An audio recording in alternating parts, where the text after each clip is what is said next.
రాజ్యంలో అగ్నిభీతి, సర్పభీతి, రోగభీతి కలగకుండా కాపాడడం ప్రభు అయిన వాడు చెయ్యవలసిన ప్రధానమైన విధి.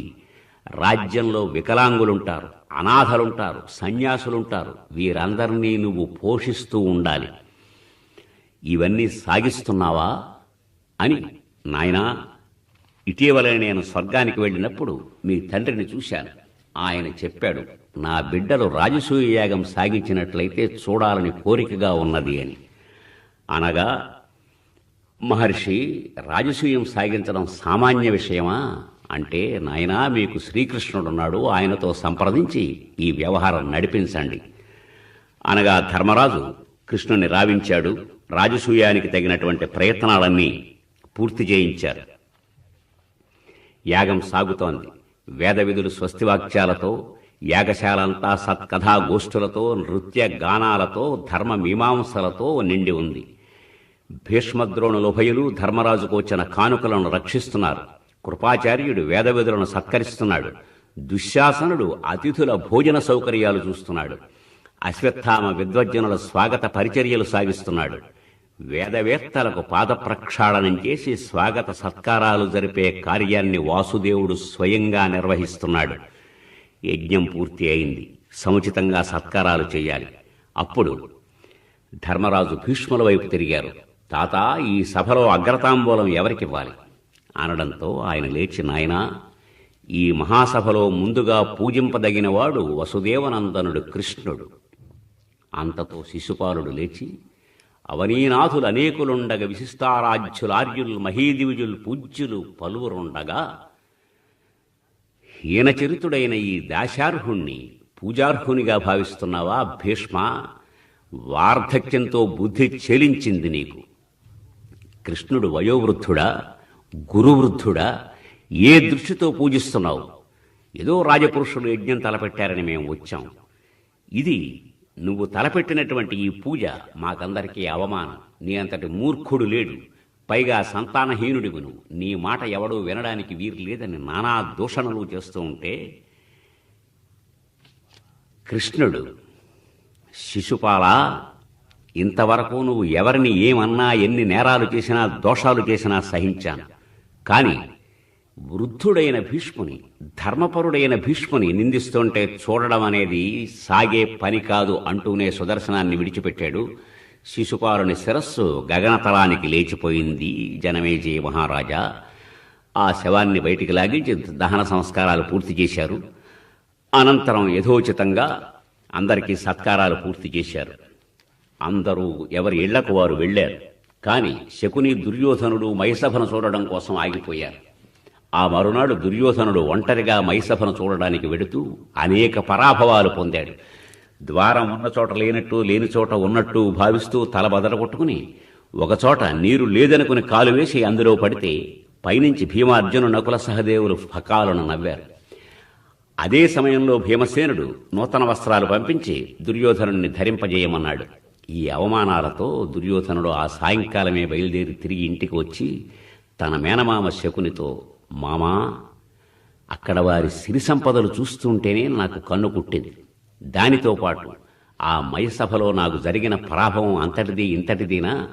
వారి భోగభాగ్యాలన్నీ హరించి వారికి తగిన ప్రాయశ్చిత్తం చేయకపోయినట్లయితే నేను జీవించలేను, ఆత్మహత్య చేసుకుంటానన్నాడు. శకుని బాగా ఆలోచించి, నాయనా, ఇది పెద్ద పనేం కాదు.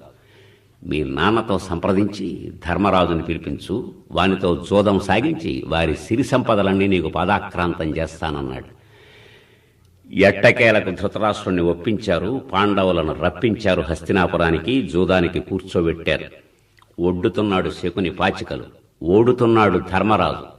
ఒడ్డిన కొద్దీ ఓడిన కొద్దీ పందెం పెంచుతూనే ఉన్నాడు. అన్ని సంపదలు అయిపోయాయి. అయిపోయిన తరువాయి చేతులు ముడుచుకు కూర్చోవలసిన సమయం ఆసన్నమైనప్పుడు శకుని అన్నాడు, ధర్మానందన, మరొక్కటి ఉంది పందెం వడ్డడానికి. నీ ఇల్లాలు ద్రౌపది. అనగానే ధర్మరాజు ఆశతో ఈ పందెంలో అయినా మనం గెలుస్తామనుకుంటూ ద్రౌపదీదేవిని ఒడ్డాడు. శకుని పాచికలు విసిరాడు. ఫకాలను నవ్వాడు. ధర్మానందన, ఆవిణ్ణి కూడా ఓడిపోయావు. అనగానే దుర్యోధనుడు దుశ్శాసనుని వైపు తిరిగి, మన సేవకుని పంపి ఆ దాసీని ఇక్కడికి ఈడ్పించుకురా అన్నాడు. ప్రతిహారి వెళ్ళాడు. ద్రౌపదీదేవితో, అమ్మా, నిన్ను ఓడిపోయారు మీ ధర్మరాజు గారు. సభాభవనానికి దాసిగా రమ్మని మా ప్రభువు నీకు కబురు పంపారు అనడంతో ద్రౌపదీదేవి, ప్రతిహారి అంత మత్తులో ఉన్నాడయ్యా ధర్మరాజు? కట్టుకున్న భార్యను కూడా జూదంలో పణంగా పెట్టే దశకు వచ్చాడా?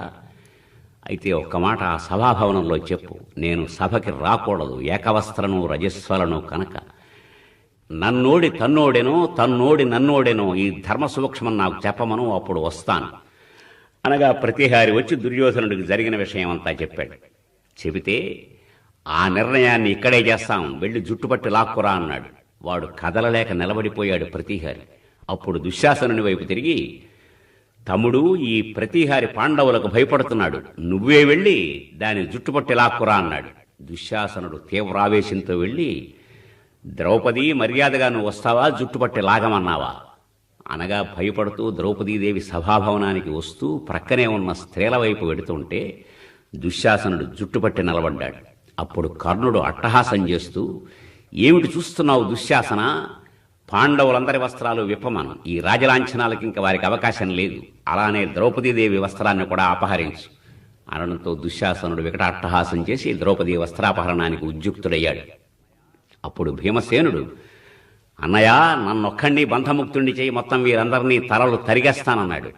అప్పుడు ధర్మరాజు శాంతచిత్తుడై, నాయనా, ధర్మానికి కట్టుబడి ఉండాలి, ఇప్పుడు మనం వీని సేవకులం, వారు ఏం చేసినా భరించాలి అంటుంటే, నీ ధర్మం పేరుతో నా చేతులు కట్టి పారేస్తున్నావు, అంతకంటే ఈ చేతులు తగలబెట్టుకోవడం మంచిది నేను అని, ఒరే దుశ్శాసన, గురువృద్ధ బాంధవులనే కుల్చూచుచుండల్ ద్రౌపది నిట్లు చేసిన ఖలున్ దుశ్శాసనున్ ఘోర భీకరలీలన్ వధించి తద్విపుల వక్షశైల రక్తౌగ నిర్జరము ఉర్వీపతి సూచుచుండ అని నా స్వాదింతు ఉగ్రాకృతిల్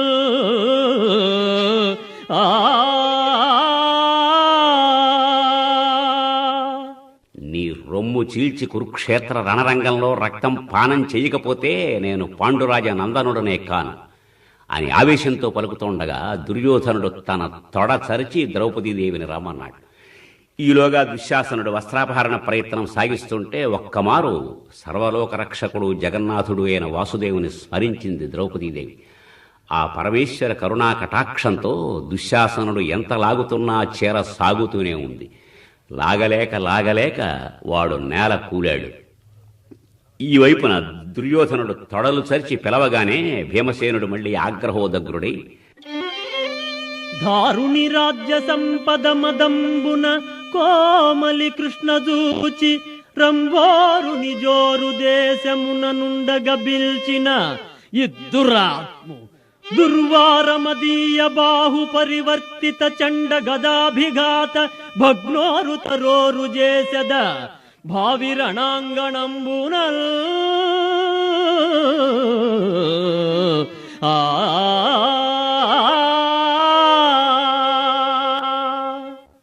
దుర్యోధన, రానున్న కురుక్షేత్ర సంగ్రామంలో నీ తొడలు విరగగొట్టి నిన్ను నేల కూలుస్తానురా అని ప్రతిజ్ఞ చేశాడు.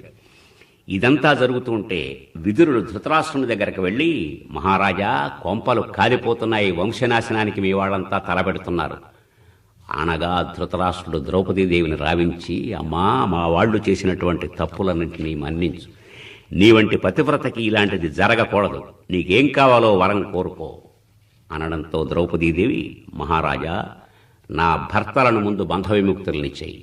చేశానన్నాడు ధృతరాష్ట్రుడు. వారి ఆయుధాలన్నీ వారికి ఇప్పించు. ఇప్పించాను. అమ్మాయి, 3వ వరం కోరుకో అన్నాడు. ప్రభు, క్షత్రియ స్త్రీకి 2 వరాలు కోరుకునే అధికారమే ఉంది, ఇంక నాకు మరో వరం అవసరం లేదు అంది. అనంతరం పాండవులందరూ ద్రౌపదీదేవితో ధృతరాష్ట్రుని వద్ద సెలవు తీసుకుని హస్తినాపురం నుండి ఇంద్రప్రస్థం వైపు సాగుతున్నారు. ఈలోగా దుర్యోధన, దుశ్శాసన, శకుని, కర్ణులు బాగా ఆలోచన చేశారు. ఇంత కష్టపడి సంపాదించిన సంపదలన్నింటినీ మహారాజు మళ్లీ ధారపోశాడు, మన గతి ఏం కావాలి అనుకుంటుంటే శకుని మళ్లీ ధృతరాష్ట్రుని చేరి, మహారాజా, ఏం చేశావయ్యా నువ్వు? నీ కొడుకు ఎంత శోకంలో ఉన్నాడో చూస్తున్నావా? నేనేం చెయ్యను, అందరూ పెద్దలున్నారు, అక్కడ జరగకూడని అవమానం జరిగిపోయింది, దానికి ప్రతీకారం వాళ్ళు తలపెట్టకుండా ఇది చేశాను, ఇప్పుడు మార్గాంతరం ఆలోచించమన్నాడు. మరేమీ లేదు, మళ్ళీ జూదానికి పిలుద్దాం. ఈసారి జూదంలో సిరి సంపదలు, భోగభాగ్యాలు, రాజ్యాలు కాదు, ఓడిపోయిన వారు 12 ఏళ్ల అరణ్యవాసము, ఏడాది అజ్ఞాతవాసము సాగించాలన్నాడు. ధృతరాష్ట్రుడికి నచ్చింది. మళ్లీ కబురు పంపారు. తప్పనిసరి ధర్మరాజు వచ్చి జూదానికి కూర్చున్నాడు. శకుని పాచికలు విసిరాడు. ఓడిపోయాడు ధర్మరాజు. తక్షణం ఆ రాజలాంఛనాలన్నీ విడిచి వనవాసయోగ్యమైన వస్త్రాలు ధరించి ద్రౌపదీ సమేతులై పాండవుల 5 అరణ్యానికి వెడుతున్నారు జనమేజయ మహారాజా అని సభాపర్వాన్ని ముగించి అరణ్య పర్వాన్ని అందుకుంటున్నాడు వైశంపాయనుల వారు. జనమేజయ మహారాజా, ద్రౌపదీ సహితులై పాండవులు అరణ్యవాసం సాగిస్తున్నారు. అరుణ పద్మాలతో, నిర్మల జలపూర్ణ సరోవరాలతో అలరారే ద్వైతవనంలో తాళ, తమాల, ఆమ్ర, అర్జున, కదంబ, కర్ణికార, నీప, సాల వృక్షాలతో, అవన్నీ ఫల పుష్ప భరితాలైన ప్రదేశంలో చాతక, చక్రవాక, కేక, కోకిలాది పక్షి సంతతుల కలకలారవాలతో నేత్ర కర్ణపర్వమై అలరారే ప్రదేశంలో మత్యేభయూధాలు సంచరించే చోట జటావల్కలధారులు, బ్రహ్మజ్ఞాననిష్ఠులు అయిన పరమసిద్ధులు సంచరించిన ప్రాంతాలలో సరస్వతీ నదీ జలాలలో స్నానం చేసి నిత్యకర్మలతో అంతఃశుద్ధులవుతూ వనవాస శ్రమను విస్మరిస్తున్నారు పాండవులు. అలా దీక్ష సాగించే రోజులలో ఒకానొకనాడు మార్కండేయ మహర్షి అతిథిగా విచ్చేశాడు. ప్రజ్వలిత అగ్నిశిఖా సదృశ కాంతితో అలరారే ఆ మహర్షి దేవ మానవ ఋషి గణ సంపూజ్యుడు, తపస్సంపాదిత తేజోమయుడు. ఆయనకు ఎదురేగి అర్ఘ్యపాద్యాలర్పించి ధర్మరాజు కుశల ప్రశ్నలు ముగించిన తరువాయి ఆ మహర్షి కరుణాదృష్టితో వీక్షించి దరహసిత వదనంతో అక్కడి మునిజన మధ్యంలో ఆసీనుడయ్యాడు. సంతోషచిత్తులై అందరూ ఆయనకు నమస్కారాలు చేశారు. దరహాసం వెల్లివిరుస్తున్న మార్కండేయుని వైపు తిరిగి ధర్మరాజు, మహర్షి, నా అవస్థను చూసి మీరు చిరునవ్వు నవ్వుతున్నారా అనగా మార్కండేయుడు, నాయనా, సంతోషంతో నవ్వడం లేదయ్యా, నీ అవస్థ చూసేసరికి త్రేతాయుగంలోని శ్రీరామచంద్రుడు నాకు గుర్తుకు వచ్చాడు. జటావల్కలధారి అయి ధనుర్బాణహస్తుడై లక్ష్మణ సమేతుడై పితృవాక్య పరిపాలనార్థం దండకారణ్యంలో చరించిన రాముని ఋష్యమూక పర్వతం మీద నేను దర్శించాను. ఆ సన్నివేశం మనస్సులోకి వచ్చి ఒక్కమారు చిరునవ్వు వచ్చింది, అంతే తప్ప నిన్ను చూసి నవ్వడం లేదు. జాగ్రత్తగా ప్రతిజ్ఞానుసారం వనవాస దీక్షను సాగిస్తూ ఉండు. మేం కొంచెం పని మీద వెడుతున్నాం, మళ్ళీ వస్తాం నిన్ను చూడడానికి, అప్పుడు ఇక్కడ విశేషాలన్నీ నువ్వు విందువుగాని అన్నాడు. అలా రోజులు గడుపుతున్నారు వారందరూ. ఆ గడుస్తున్న రోజులలో ఒకనాడు ద్రౌపదీదేవి ధర్మరాజును సమీపించి, మహారాజా, రాజ్యం పోయిన దైన్యంలో పురుషార్థ దృష్టితో కృషి చేసినట్లయితే ఈ విపత్తుల నుంచి మనం బయటపడగలం. కర్మ చేసే వరకు దాని ఫలం మనకి దక్కదు. ఫలితం పరమేశ్వరాధీనమే కావచ్చు, జీవుడు పరతంత్రుడు కావచ్చు, కానీ రైతు భూమి దున్ని విత్తనాలు జల్లితే కానీ ఫలం లభించదు. ఫలం లభించాలి అంటే మేఘాలు వర్షించాలి. వర్షించకపోతే దోషం రైతుది కాదు, అక్కడ దైవం అనుకూలించలేదు. అంత మాత్రం చేత భూమిని దున్నకుండా విత్తనం జల్లకుండా కూర్చునేవాడున్నాడే, వాడు కర్మవాది కాడు, వాణ్ణి పరమ సోమరిగా భావిస్తారు.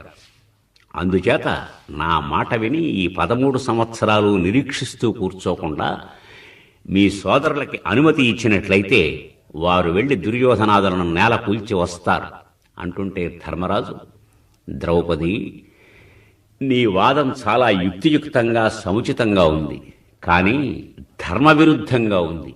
ఇటువంటి వాదాన్ని వేదనిందకులు నాస్తికులు సాగిస్తారే తప్ప నీ వంటి ధర్మపరాయణురాలు అలా మాట్లాడకూడదు అని క్రమంగా ఆవిడ్ని ఓదార్చాడు.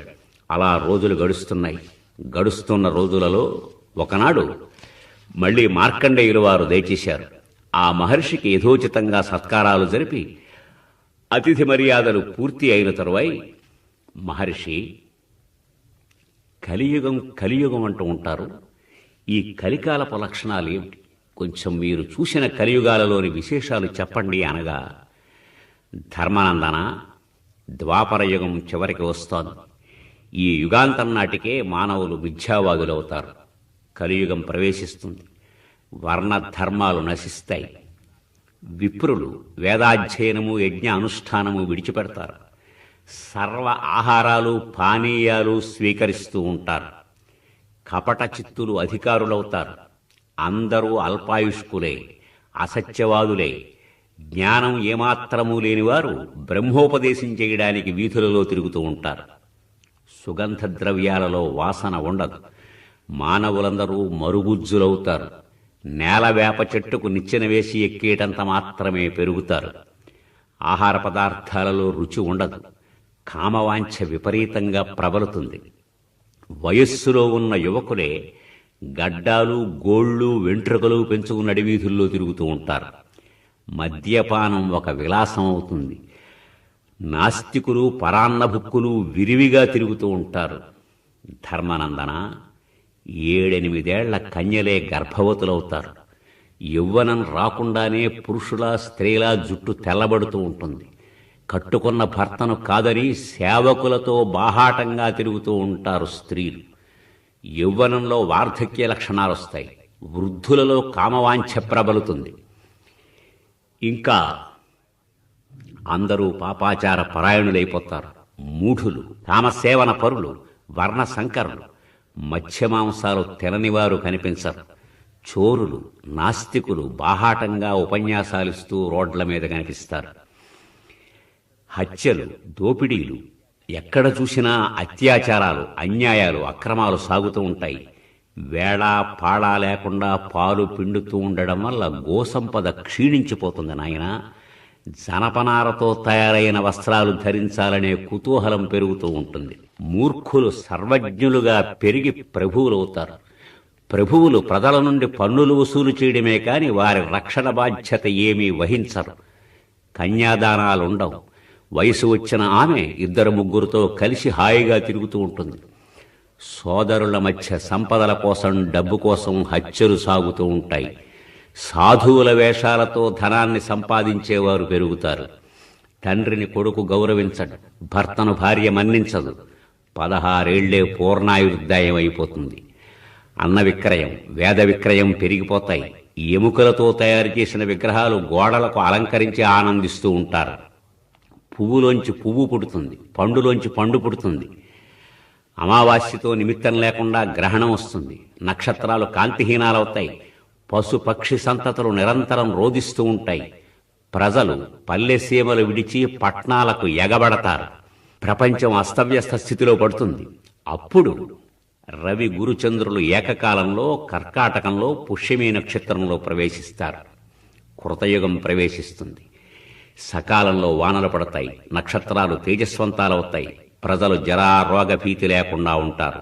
అన్నదానాలు, దేవపూజలు, సత్కర్మాచరణలు, ప్రపంచం నిత్య కళ్యాణం పచ్చతోరణంగా ఉండే రోజు కృతయుగంలో కాని రాదు. ఇష్టం లేని వారితో సఖ్యంగా ఉండవలసి రావడం, ప్రియజనానికి దూరంగా వెళ్లడం కంటే దుఃఖహేతువు లేదు నాయనా. దుర్జనులకు దూరంగా ఉండు. పరుల ముందు చెయ్యి జాపకు. మిట్ట మధ్యాహ్న వేళ శాకాహారం తీసుకుంటూ ఆత్మస్తుతి చేసుకోకుండా, పరనింద చెయ్యకుండా ఎవడు జీవించగలుగుతాడో వాడు ఈ లోకంలో ఉత్తముడవుతాడు. వాడికి ఉత్తమగతులు ప్రాప్తిస్తాయి ధర్మనందన అని మార్కండేయ మహర్షి ఎన్నెన్నో యుగాల ధర్మాలను, అక్కడి లక్షణాలను, ఇతర ధర్మాలను బోధించి ఆయన విశ్రాంతి తీసుకున్నారు. కాలం సాగుతోంది. అరణ్యంలో ఉన్న పాండవులను చూడడానికి వాసుదేవుడు సత్యభామా సమేతుడై అరణ్యానికి వచ్చాడు. వారికి తగిన సత్కారాలు పూర్తి అయ్యాయి. ఒకనాడు సత్యభామ ద్రౌపదీదేవి ఏకాంతంలో ఉండగా సత్యభామ, వదినా, లోకపాలకులతో సమానులైన నీ భర్తలు ఎప్పుడూ ప్రసన్నవదనాలతో కనిపిస్తారు. పల్లెత్తి ఒక మాట మాట్లాడరు నిన్ను. ఏ వ్రతం చేస్తే, ఏ మందు పెడితే భర్త ఇంత అనుకూలంగా ఉంటాడో నాకు కొంచెం చెప్పవమ్మా అనగా ద్రౌపదీదేవి చిరునవ్వు నవ్వి, భామామణి, నువ్వు చెప్పిన వ్రతాలు, మందులు నాకు తెలియవు. అవన్నీ శీలం లేని స్త్రీలు చేసేటువంటి పనులు. భర్తను వశపరుచుకుందుకు మందులు, మంత్రాలు ప్రయోగిస్తున్న విషయం తెలిసిందో త్రాచుపాము ఉన్న ఇంటిని చూసినట్లే భర్త నిన్ను చూస్తాడు. వారి మనస్సు అశాంతితో నిండుతుంది. ఇక ఈ మందులు తినిపించడం వల్ల భయంకరమైన రోగాలు వస్తాయి. కొందరికి ఉన్మాదం వస్తుంది. కొందరు మందు తింటూనే మరణిస్తారు. నడి వయస్సులో ఉన్న భర్తకి వార్ధక్యం వస్తుంది, మూగతనం వస్తుంది, చెవుడొస్తుంది. అందువల్ల మందులు పెట్టి భర్త మనస్సు మారుద్దామని ప్రయత్నించకు. ఇక నేను చేసినటువంటివి ఏమిటో జాగ్రత్తగా విను. ఎక్కడ పడితే అక్కడ నిలబడి ఎవరు కనిపిస్తే వారితో మాట్లాడుతూ ఉండకు. సిగ్గులేని దానిలా చరిస్తూ ఉండకు. మనకు పరిచయం లేని వారి వైపు చూడకు. నిరంతరము భర్త యొక్క మనస్సును గ్రహించి దానికి అనుగుణంగా ప్రవర్తించగలిగినట్లయితే ఆయన నిన్ను నెత్తిమీద పెట్టుకు చూస్తాడు. ఏ పని మీద నువ్వు ఉన్నా భర్త వీధిలోంచి ఇంటికి రాగానే చేతిలో ఉన్న పనిని విడిచిపెట్టి నవ్వుతూ స్వాగతం పలుకు. పాద ప్రక్షాళనానికి నీరిచ్చి స్వాదుజలాలు అందించి వారిని సేవిస్తూ ఉండాలి. మన ఇంట్లో ఎవరికి ఏది రుచో తెలుసుకుని మనం స్వయంగా వండి వడ్డించాలి. వడ్డించేటప్పుడు చిరాకు విసుగు ఉండకూడదు. చిరునవ్వుతో పెడుతూ ఉండాలి ఆహారం. పరిహాసాల సమయంలో తప్ప వెకిలి నవ్వులు నవ్వకు. ఒంటరిగా తిరక్కు. అసంతృప్తి అనేదాన్ని దగ్గరికి రానివ్వకు. కోపం మన దగ్గరకే రాకూడదు. భర్త తోడు లేకుండా పరగృహంలో కాలు పెట్టకు. వారు దేశాంతరం పెడితే అలంకారాలతో తిరగకు. అలంకార శూన్యంగా అపరిశుభ్ర వస్త్రాలతో జుట్టు విరబోసుకుని భర్త ముందు నిలబడకు. ఇక నేను చేసిన పనులు, మా అత్తగారు ఈ కుటుంబ జనంలో ఎవరితో ఎలా ప్రవర్తించేదో అలానే నేను వారి సౌకర్యాలన్నీ చూస్తున్నాను. అత్తగారిని ఎదిరించలేదు. ఆవిడికి ఎప్పుడూ కష్టం కలిగే పని చేయలేదు. మనస్సు నిర్మలంగా ఉంచుకుని ఉషఃకాలంలోనే నిద్ర లేచాను. వీరందరూ నిద్రించే వరకు నేను శయ్యాగారానికి వెళ్లేదాన్ని కాదు. నీ భర్త నీకు చెప్పిన పరమరహస్యం కాని ఏ మాట కాని అది ఎవరికీ చెప్పకు. రహస్యం కాకపోయినా సరే. చాడీలు చెప్పే ఆడవాళ్లు ఊసుపోకకు చేరుతూ ఉంటారు. వాళ్ళని దగ్గరికి రానివ్వకు. కొడుకులతో అయినా సరే ఏకాంతంలో ఎప్పుడూ ఉండకు. అది చాలా అనుమానాలకు దారితీస్తుంది. చిరునవ్వుతో, సువాసనలీనే పూలు ముడిచిన సిగతో, అంగరాగ అలంకారాలతో, పరిశుభ్రమైన వస్త్రాలు ధరించి వినయంగా భర్తను సేవించడానికే ఎదురు చూస్తూ ఉండు. గృహకృత్యాలలో ఏమరపాటు పనికిరాదు. వస్తున్న ఆదాయం ఎంతుందో నిరంతరం చూసుకుంటూ ఉండు. దాన్ని బట్టే వ్యయం సాగుతూ ఉండాలి. అప్పుల పాలైతే సంసారం నాశనం అవుతుంది. భర్త నిన్ను అనురాగంతో చూడడు. ఇంతకు మించి భర్తను లొంగదీసుకునే మార్గం మరొకటి లేదమ్మా అని సత్యభామాదేవికి పాతివ్రత్య ధర్మాలను వివరించింది ద్రౌపదీదేవి. ఆ విధంగా కాలం గడుస్తోంది. క్రమక్రమంగా 12 సంవత్సరాల అరణ్యవాస కాలం పూర్తిగా వస్తోంది. ఇక 2-3 రోజులలో అరణ్యవాసం పూర్తి చేసి అజ్ఞాతవాసం ప్రారంభించాలి అనే సమయంలో పాండవులందరూ ఎవరెవరు ఏ ఏ రీతులలో ఈ అజ్ఞాతవాసం సాగించాలి అనే దాని గురించి ఆలోచించి తమకు చాలా అనుకూలంగా ఉండేవాడు, మంచివాడు అయిన మత్స్యదేశాధిపతి విరటరాజు ఆస్థానానికి వెళ్లడానికి నిశ్చయించుకున్నారు. ధర్మరాజు కంకభట్టు నామంతో విరటరాజు దగ్గర జూత క్రీడ సాగించడానికి తన జీవితాన్ని నడుపుతాను అన్నాడు.